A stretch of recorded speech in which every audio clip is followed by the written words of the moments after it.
Hey guys, what's going on? Today I want to go over something that's really important to a lot of people, and that is how to set up your OBS for a live stream in 2018. There's a lot of different settings. A lot of it is based on what kind of hardware, what kind of internet you have, and I know a lot of people get really confused about this. On top of that, there's a lot of people that mean really well by making really good videos, including myself, but not everybody can know everything, including myself. And sometimes they're older, that's older information, or sometimes it's, you know, an older video, blah, blah, blah. And so you need something that's up to date. Myself personally, I just recently upgraded my computer about a month ago, actually. And in doing so, I had to go and completely redo all my settings, all of them, to get the best possible stream quality I could with my new hardware. And so in doing so, I learned a whole lot of new stuff. I was able to way increase the quality of my stream, and with what I believe is really up to date and really awesome settings. And so I wanted to share it with you. On top of that, I have a buddy, Cody. Shout out to Cody. He's gonna be starting up his own stream here soon, and I will definitely be giving him a shout out when he does. He wanted to know how to get started streaming, and so that's what we're here today. I am going to leave a whole bunch of links down in the description below for more in-depth details, and also a couple of programs that are going to help you kind of decide what you need to do with your settings, such as bandwidth tester, so you know exactly what bandwidth you need to run in, and also a couple of great articles from Synapse. He's going to have pretty much all the information I have here there if you want it in article form, and he's also going to go more in depth about like dual PC setups. Today we're going to be covering more of a average consumer usage scenario, like a 720p setup, 60 FPS, and getting you the best possible setup, you know, that you can with that resolution. So without any further ado, let's go ahead and hop in there. So first of all, you got to have OBS. That's pretty important when you're trying to do OBS settings, right? So first of all, we're going to make a new profile. We're going to go ahead and do that, and I'm going to name this test profile. Alright, you're going to want to name yours something like maybe 720p 60 FPS or 1080p 60 FPS, whatever it is that you're going to be streaming in, and name your profile whatever that is. I like having numerous profiles for each one, so I never have to change my settings, and I can just click whatever I need, recording 720p or 1080p. Once you make your profile, you're going to go ahead and make a scene collections, and we will be going over scenes in another video that should be uploaded along with this one. But go ahead and just make a profile named live, and we won't be messing with scenes right now, but we will in another video, link down in the description below. So once you have your profile and scene created, then you're going to go ahead and hop over to that profile. I named it. Alright, and then you're going to go over to settings. When you come into settings, then you're going to be hit with all these different things. If you're new to OBS, don't get scared. It's not that big of a deal. None of these are really things you'll ever need to worry about. The only thing you need to really worry about whatsoever in here is the output part. Well, also general. There's themes you might want to change that. I personally like dark. It's much nicer on the eye, and it looks pretty good. That's what I'm using right now. Default is white, and Rochni is like a neon, cool looking thing. It actually increases your CPU usage by about 3%, so that's, if you have an older system and you're worried about CPU usage, probably don't use Rochni. So let's look at output here. First of all, show confirmation dialog when starting and stopping streams. Definitely do this. There have been way too many streamers that have accidentally turned on a stream at the wrong time and have paid horribly for it, and sometimes it's more hilarious, other times they end up getting banned. So go ahead and just leave those on. They can be a little bit annoying, but they're worth it, and you don't want to stop a stream or start a stream on accident. The next one is automatically record when streaming.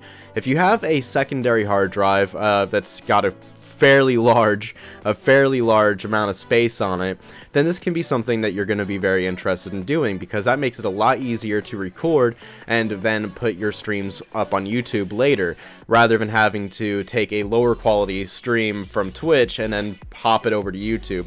It makes it very much easier to put a high quality finished product on YouTube. So that's very important. I actually meant to have this on. I don't know why it's not on, but yes, you want that on. And you do not want keep recording when stream stops, unless for some reason you have a reason to use that. I can't think of any reason why I would, but yeah, I don't use that.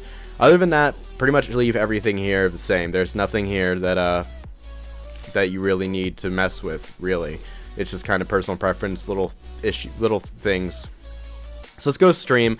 This is pretty important here. This is where you're going to choose your service. You're going to want to choose Twitch or whatever you stream to, YouTube, Mixer, Dailymotion, whatever. You're going to want to choose a server. Auto is actually really good. It works really well. But if you are using a IP address that's different from your own for various different reasons, or if you know that there's a specific server that you connect to really well, then you're going to want to go ahead and choose that one. But auto does work pretty well. Next is your stream key. Don't share this with anybody. Twitch makes that very clear. You can obtain the stream key from your Twitch profile in the account settings tab, and you can get it all there and just copy and paste it in.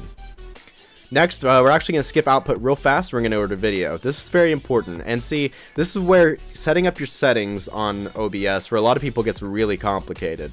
There's a lot of settings that are just kind of copy-paste, cookie-cutter for everybody. Most of them are. But there's a handful of settings that are completely and 100% determined on your internet speed and or hardware. And it's very important, very, very, very important for you to pay attention to these and figure out what works best for you in your case scenario. Because if you don't, then you could end up using settings that do not look good. They just won't look good. Even if you have the best of intentions, they're really good settings. If your hardware can't do it, it's not going to look good. So this is the first and probably the biggest one. Should you stream in 1920 by 1080 or should you stream in 720? Everybody is going to want to stream in 1920 by 1080. Obviously, it looks so much better. But there are some major issues with wanting to do that. And we're going to go over that right now. The first and biggest issue with streaming in 1080p is that most people's internet actually just cannot handle it. It takes a huge amount of bitrate in order to actually support a 1080 stream. So for example, if you're doing 1080p 60 FPS and you're actually doing the mathematical conversions that Twitch gives you, that once again there's information on that on the Twitch website and their FAQs and how to start streaming profiles and all that. They give you the actual number breakdown. If you want to stream in 1920 by 1080p at 60 FPS, you're going to be looking at about 11,000 bit rate in order to completely make that mathematically perfect. So you have the least amount of drop frames and everything is fully just looking as good as possible. 11,000 bitrate is huge. Not only is that huge for people to stream, and chances are most people watching this video, myself included, do not have internet capable of doing that, but most people that are watching Twitch don't have the internet to watch a stream at that high bitrate. Most people don't, and that's why nearly all, I can't think of a single streamer off top that I know of, you know, that I know what they're using and I know of, are actually streaming at 11,000 bitrate. It's very rare, and so most people that stream 1920 by 1080 are actually streaming in more of a 6,000 to 11,000 bitrate, and it looks okay. You get varying results with that, but it's very hard to have a mathematically perfect 1920 by 1080 stream. So you need to consider, A, are you partnered? That's going to be very huge here. If you're partnered, then you have transcoders. The transcoders are all those little settings at the bottom of the video player that let you choose 720p, 1920, 360 as a viewer. And if you are not partnered, you don't have those. So if you're not partnered and you're streaming in 1920 by 1080 at 8,000 bit rate, then you're isolating a large amount of viewers, a large amount of potential people that could be watching your stream. You're isolating them. They can't watch. A good example of this is I have a friend in Australia and he has a extraordinarily low internet speed. He can't watch my streams, even in 720p 60 FPS at 5500 bit rate, which is a good solid bit rate for 720p 60 FPS, more on that in a moment. He can't watch my stream. It's almost impossible. He gets nothing but buffer bars and all that. It's just not enjoyable to him. He can't watch it. And that makes me feel bad because I know if he can't watch it, first of all, my friend can't watch my stream, and second of all, I know if he can't watch it, a lot of other people can't either. So you need to be considerate of your viewers, and you need to be considerate of the fact that if you're not partnered, you can't stream in 1920. Well, you shouldn't stream in 1920 by 1080 because a lot of people just can't watch it. A lot of people can't watch 1920 by 1080 because of their internet speed. Another issue that you need to consider as well is your actual CPU and hardware. A lot of people don't have CPUs that are from the last 2 to 3 years, and they're more like 4 years ago or whatever. and because of that, they're not going to be able to stream in 1920 by 1080 either. Your CPU usage is going to be through the roof, and you're going to be, you know, it's not going to be good. It's not going to be good. You're going to be dropping frames like crazy. You're going to be potentially risking overheating your CPU. It's just not going to be good. So if your CPU is a little bit older, then you can't stream in 1920 by 1080 either. At least you shouldn't. That's why a lot of people have actually gone to a 2 PC configuration. But nicely, a nice thing about that is that you don't need to do a 2 PC configuration to stream in 1920 by 1080 nowadays. Newer CPUs, like the higher end of the Ryzen series, dropped in 2017, and that also includes Threadripper, and also the Intel i7 8700K, which is what I'm using. They can stream in 1920 by 1080 easy, no problem. You don't need 2 PCs to do that, but if you have older hardware, then having 2 PCs can, you know, kind of can make up for that and allow you to do it. But anyways, yes, so you need to make sure that you know what you're streaming in, and you need to make sure that you are choosing the one that makes the most sense for you in your scenario based off your internet speed and hardware and whether or not you're partnered or not. I would recommend to most people to just stream in 720p, because the reality is that even the bigger streamers, most of them stream in only 720p. It's actually quite surprising how many only do, and if you use your 720p settings correctly, then you can make 720p look just as good, if not better, than a lot of the 1920 by 1080p streams going on out there, because they don't have the bitrate in order to actually make it look good.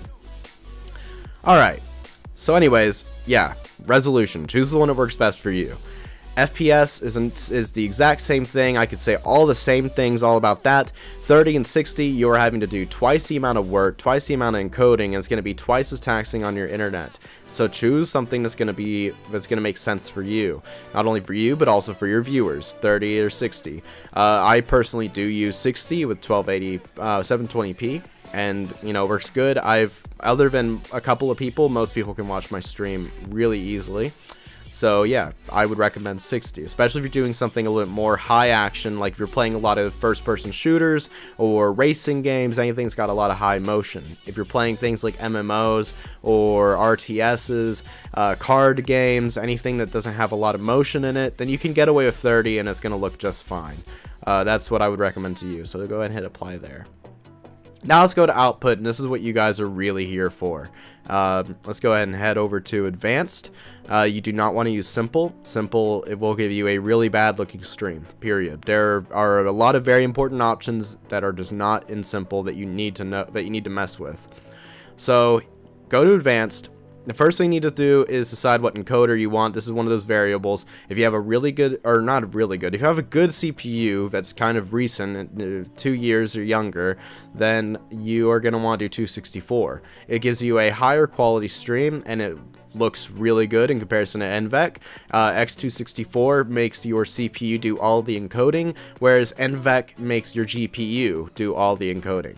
And it is a very big difference. Like I said, it's a quality difference. It's very obvious whenever someone's streaming in NVENC encoding and it doesn't look nearly as good, but it's a great way for you to get around if you have an older or lower end CPU, but you have a good GPU.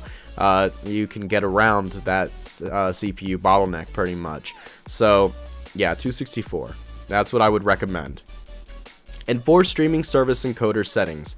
Yes, you want to make sure that's on. That's going to enforce it no matter where you're streaming to. You're always going to use your 264, and you're not going to let it tell you to basically tell your computer to encode an NVENC.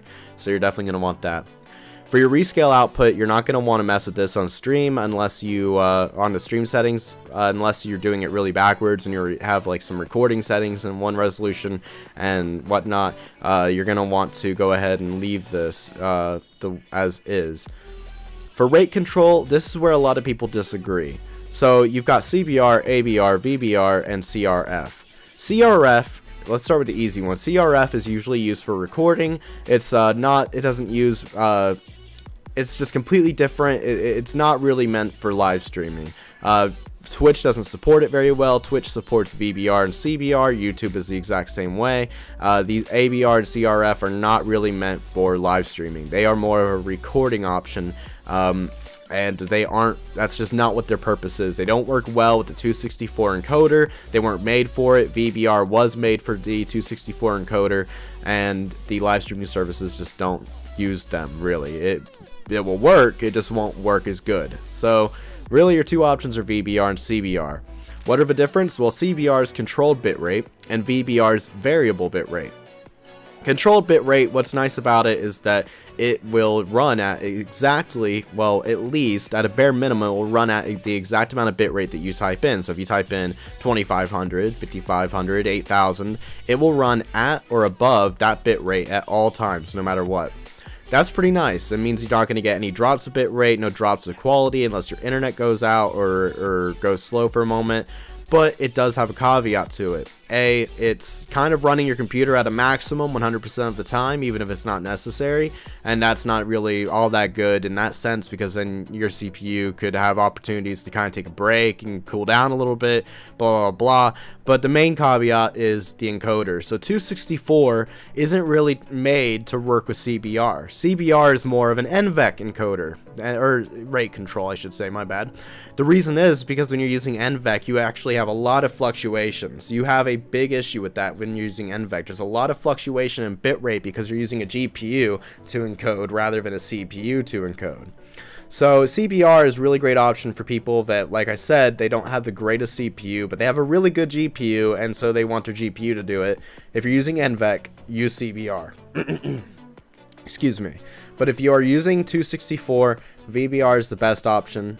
VBR actually was created specifically for 264 encoding, and it was done so in order to be the best optimization for your CPU, so that, excuse me once again, so that you can stream consistently without having to worry about temperature fluctuations and bitrate fluctuations and negative kinds, blah blah blah blah blah, so on and so forth.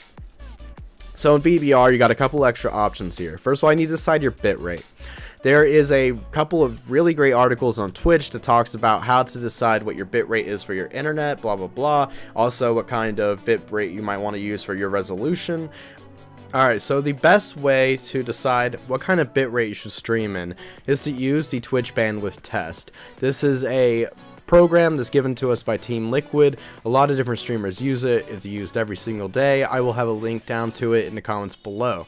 You type in your stream key, you go ahead and run the test in whatever region that you're in, and it will tell you the maximum bitrate that you can stream in that region. Now, to various different servers, which goes back to how to choose your server as well if you don't want to just use the auto. So here, I'm going to go ahead and run this test and show you exactly what it looks like. Okay, so we got my stream key. It's actually in your dashboard. I had to go searching for it. It's in your dashboard under settings. So if you go ahead and just copy and paste your stream key in here, then you can go ahead and do a different varying length of time. We're going to go ahead and do a medium 30-second test, and we're only going to test the United States. Start. Alright, so I ran the test, actually aborted halfway through because it was taking a really long time, and I don't have patience. But I got the ones that are important to me. So I'm Central US, and for me, like these first three, the Dallas, Denver, and Houston servers are going to be my best servers, as you guys can see. It tells you your exact bandwidth you can run at. For me, it's 10,000 plus. I have 50 some odd megabytes per second upload, so I can go pretty high. So I would choose Dallas, Texas here. And for you, it's going to be one of these other ones in your whatever region you're in, and you're just going to have to choose the one with the best bandwidth, the best real-time tethering response rate, and the best quality that you can get. So yeah, that's what you're going to want. Once again, there will be a link to that program in the description below. So now that we see that, now do you want to just type in 10,000 bitrate? In my case, since that's what I could do. No, you're not going to want to do that. A good rule of thumb is that you only want to use about 80% maximum of your bitrate whenever you're deciding what bitrate you're going to stream at, because you don't want to take up all of your bandwidth. You're still going to be gaming, you're still going to be doing other things when you're streaming, and there might even be other people in your house that are using your internet as well. So you don't want to use everything you have just streaming. So usually 80% is a maximum. But whenever you have high numbers like that, like 10,000, well, 10,000 plus, do you really need to stream at 8,000? You know, that's another consideration. If I was doing 1920 by 1080 bitrate, then, or resolution, then yes, I would be streaming in 8,000, and that would be the maximum that I would really want to use. But because I'm streaming in 720p, there's not really any reason for going above 5500. Once again, there will be a link to this below, but on Twitch, they actually have all various resolutions and frame rates and what the mathematical best case scenario for bitrate is. And for 720p at 60 FPS, 5500 is exactly that. So I'm going to type in 5500. This is well below my 80% maximum, and this is the best case scenario. Anything above that is really just overkill for 720p 60 FPS. Now, what if your number came down way lower, like 1,000 or 200, something like that? Well, then you just need to. I'm sorry. Honestly, 2200 and above for 720p 60 FPS is perfect. Don't feel bad if you can't do 5500 on 720p 60 FPS. 22 to 2400 is a really good number, and anything above that is great. So if you can do 2200 or 2400, then you're gonna be fine. And I've heard this from a lot of different streamers that stream at that bit rate with this resolution, and their streams look fine. They look perfect. There's nothing wrong with that. If you're below that 2200, 2400 mark, then maybe you need to consider streaming in 30 FPS. And then you can actually cut that number in half. So if 5500 is mathematically perfect for 720p 60 FPS, you can actually cut that number in half for 30. So rather than 5500, you're talking about 2750. So 2750 is mathematically perfect for, I'm doing perfect because it's perfect, you know, it's not that big of a deal if you can't hit that. That's just kind of like, if everything works out perfectly, then that's how it's going to be. But in reality, the difference between 5500 and a little bit lower is minimal. It's minimal. You don't need to worry about it. Don't stress about it. Don't think you can't stream with whatever number that you get. So if you want to do 720p 30 FPS, and 2750 is going to be exactly half of this, that's going to be the perfect number, and then you can stream in anything lower than that. And if you think about, like, a lot of people stream at 2400 bit rate at that resolution with 60 FPS, so we can cut 2400 in half, and we get, what is that, 750? Yeah, 750 bit rate, you know. So you can stream in that, you know. There's a lot of different options here. You're going to want to just go with 80% of whatever you have, unless it's above 5500. That 80% number is. So there you go. Next is you're going to want to use custom buffer size. Buffer size, I don't know the exact thing off the top of my head of what it does, but it's very important that you go ahead and use that. 2500 works best with Twitch and YouTube. It kind of gives you a exact buffer size. It gives you that's real informative right there, huh? Anyways, it's going to make sure your CPU is working at a very consistent rate. It's going to help reduce dropped frames, and it's going to make sure that all your frames come out really nice, crisp, and clean. And you only need 2500. You don't need to change this at all. For your CRF, this is I can't remember what this is called either, but it's been a while since I've set up my settings. It's been a couple weeks, but anyways, 20 to 25 is pretty typical. That's what most streamers use. 20 to 25 is completely normal. Lower is better.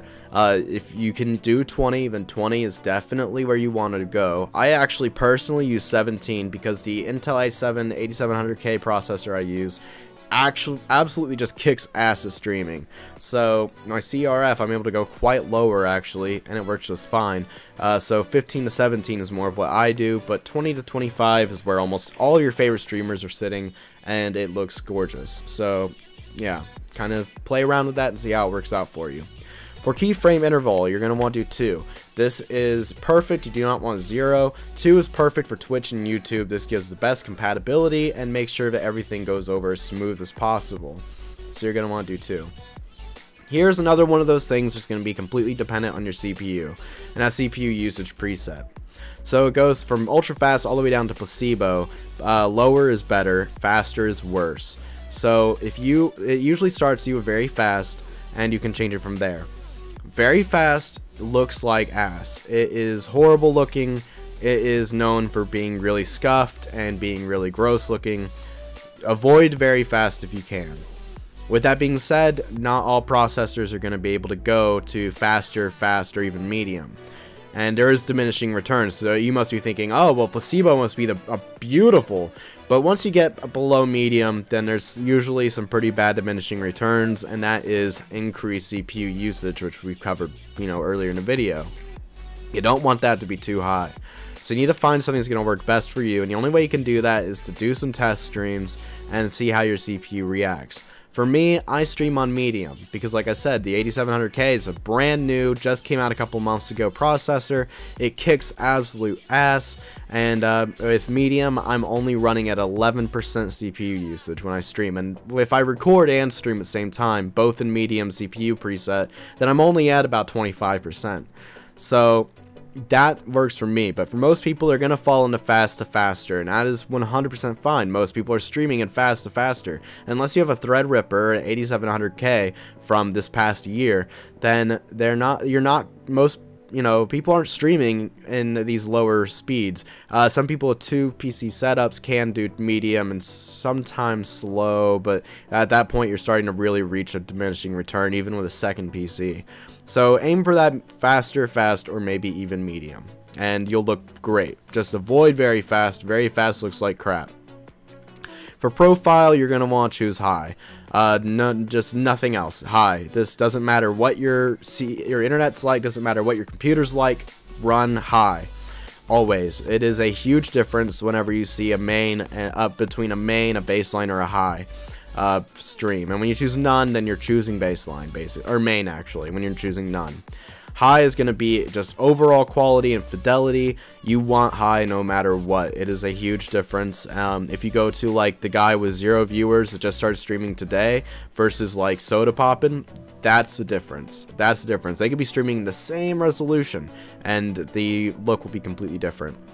For tune, don't choose any of these unless you have like a certain style to your video, to your stream that you want to do. It adds things like grain or film, different kinds of like filters, like Instagram filters to your stream, kind of esque, and they, for the most part, you won't be using them. For X264 options, don't worry about this either. It has nothing to do with really anything that you need to concern yourself with. Nothing I need to concern myself with. It is just not necessary whatsoever.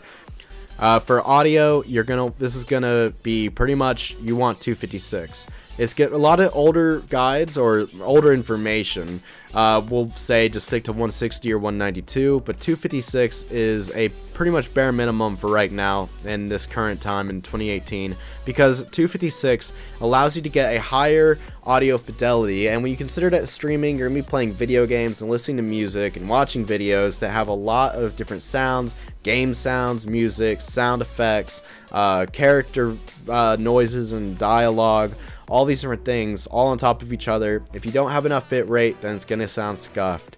256 is really good for streaming for that reason. Now, if you're recording and you want your recording to sound as good as possible, you want to go to 320. And the reason you're going to 320 is because anytime that you're compressing a file, anytime you're like rendering it in Sony Vegas, or you're re-uploading it to YouTube, then you actually lose some of your fidelity in both your audio and in your video. So you want to be above, you want to have more than enough, because if you have more than enough, then if you if you lose some from more than enough, you're not going to notice it like you would if you had just right and then you remove some of that, you know. So that's a horrible analogy, but that's the best way to explain it. If you're recording, do 320. If you're not recording, do 256. I just run it 320 just to be safe, and it sounds a little bit better. For replay buffer, don't worry about this unless you specifically want that. That just basically like is a stream delay. Don't worry about it. For audio, in the audio tab over here, it's different audio tab, you're going to want your sample rate to be either 44.1 or 48 kilohertz. This is going to be personal preference. They sound pretty much the exact same if you talk to most people. Audiophiles do notice a bigger difference. Like for me, I can't stand 44.1. It sounds like garbage to me. But for other people that only like 44.1, people that listen to music over earbuds a lot of the time, people that have never really listened to like studio headphones, people that aren't audiophiles, they're comfortable with 44.1, and 44 and 48 can sound really kind of nasty to them because they hear a lot of sounds they wouldn't normally hear. So this is completely up to you. If you know, then your heart of hearts, you always go 48 and you love the sound of 48, go ahead and do it. But if you don't really care, don't even really know the difference, then just stick with 44.1. You know, do what makes you happy. It doesn't matter really. The realistic difference is actually quite nominal and not that big of a deal. For channels, you're going to want stereo, of course. Mono doesn't sound as good. For desktop audio device, you're going to want default or whatever you use for yours. So for me, it would be like my speakers, Sound Blaster Z. For your mic and audio device, you're going to want whatever your mic is. For me, it's my audio interface, my Focusrite USB. You can set up numerous mics, and you can set up different desktop audio devices as well if you want to capture different layers and whatnot. So there you go. I don't use those. I don't really know what to tell you as far as like use scenarios go, but they're there. For video, we've already gone over that. Make sure that you got the resolution that works best for you. Oh, and downscale filter. Let me throw this in there. So if you're downscaling from 1920 to 1080p to 1280, 720, like we are, then you're going to want bicubic or Lanczos, and this is going to depend on personal preference and on the strength of your system. A higher end system is going to have no issue going ahead and just throwing in that extra bit of prettiness with the Lanczos sharpened scaling, whereas a not so high end system, you might be struggling for every last drop of CPU usage you can get, and so you might want to run bicubic. Those both are fine. They're both going to look great. Billionaire, though, is not where you want to go. Fastest but blurry of scaling. So that means your 720p is going to look blurry. I personally use Lanczos, because I can get away with using it, but if you can't, don't worry, bicubic's just fine. Just fine. For your hotkeys, this is if you want to be able to change scenes on command. This is very nice. It's very easy to go through. You just kind of set up for your own personal thing, and it allows you to do fancy changes like this. Oh, there's my game, but you can't see a game because the game doesn't exist. Or desktop, or IRL, or whatever. Desktop, no webcam. There's a whole bunch of stuff, so I definitely recommend having those set up. It makes streaming a lot easier. For advanced, this is a lot of stuff you don't really need to worry about. Process priority, always leave it on normal. For render, it's going to choose your DirectX 11 or 12, depending on what GPU you have. Color format, you're going to want probably NV12 or RGB. NV12 is NVIDIA's color wheel, basically, and that's going to give you probably the largest amount of colors spectrum, so you're going to see more colors here. RGB is a step below that. That's more just typical red, green, blue, and all the colors that can be made by combining all those colors and whatnot. The i4s are both limited. They're very limited color palettes, so if you don't want those, you will be missing a lot of colors. For your YUV color space, I prefer 709 with a partial range. Whenever you do 709 with a full range or 601 with a full range, and things can look a little bit exaggerated, I feel. Like skin tones are more exaggeratedly bright. Oranges are brighter than they should be. Whites are whiter than they should be. It's just exaggerated. 709 gives you a larger color space, more colors in your wheel to choose from, and partial keeps it from being completely just, like I said, kind of feeling a little exaggerated. Whereas 601 partial feels washed out, by the way. So if you're wondering, 601 partial is washed out. 709 full is super exaggerated. So I go with 709 partial. Experiment with it a little bit and see what you like. For recording, this is how it names your recording files. If you don't want something specific, then you can go ahead and edit that. Don't worry about replay buffer file name prefix. Stream delay, if you're like playing poker or you're playing anything where you don't want people to be peeking at your hand or whatever, then you can go ahead and use this. Just keep in mind it can be extremely hard to talk to chat and interact with your viewers that way. Automatically reconnect is nice. If you lose internet all of a sudden, then it will try and reconnect you as fast as possible instantly, and then every X amount of time, whatever time that you have typed in here, for maximum amount of trials. So if I lose internet right now in midstream, then it will retry again, and it'll retry immediately, and it'll retry again to reconnect in 10 seconds, and it'll do that a maximum of 20 times until it gives up and is like, "You're shit out of luck, kid. Your stuff's broke." So next is bind to IP. Leave this on default unless you know exactly what this does. So go ahead and hit apply. Okay. And bam! You are set up to stream a gorgeous stream in 2018. Hopefully you can run everything the way that you want to run it. Don't worry if you can't. I was stuck there for a long time. You know, just stream with what you can do, and people don't care really. If it's like, oh, you're not using Lanxos, or oh, you're 500 bitrate below the perfect number, people won't even realize. That's the reality. People don't even know the freaking difference. Use what's gonna work, the best that you can do for, you know, for what you have, and enjoy it. And then if things are working out, the stream will pay for certain things like a new CPU or faster internet. The stream will pay for things, you know, itself. Let it do that and just have fun streaming with what you can stream at. That's the most important thing. As someone who has done this for a while and has sunk a lot of money into my setup because it's what I do and it's what I love to do, just don't worry about it. Do what, you know, have fun streaming with what you have, and I'm sure that no matter what it is that you have, you can stream with it, and you can do a good stream with it, with that hardware or with that internet, you know, despite whatever they might be. So just, yeah, practice, experiment with different settings and different options and ideas, try out new things, and get the overall end result that you want, and it'll work out for you. So that's my bit of advice, and that is everything that I have to share with you guys. This video has become an extremely long one, but there's a lot to cover when we're talking about settings. So there's going to be a whole bunch of links down in the description below, a whole bunch of articles, a whole bunch of videos, a whole bunch of different things and resources you can use to go ahead and make sure that you're choosing the best settings possible for you. One of those articles is from my buddy Synapse. He's really cool. He's been in the game for a lot longer than even I have been, and he is really good at this stuff. And he's got all the settings that you're going to want for everything I've talked about and everything that you might want to know for 1920 by 1080 streams, everything you might want to know for dual PC setups. He's gonna have all that down in the description below, so I'm gonna refer you over to him because he's awesome. So I will catch you guys later. Thank you guys for watching. Hit that like and that subscribe button, and I'll catch you guys later.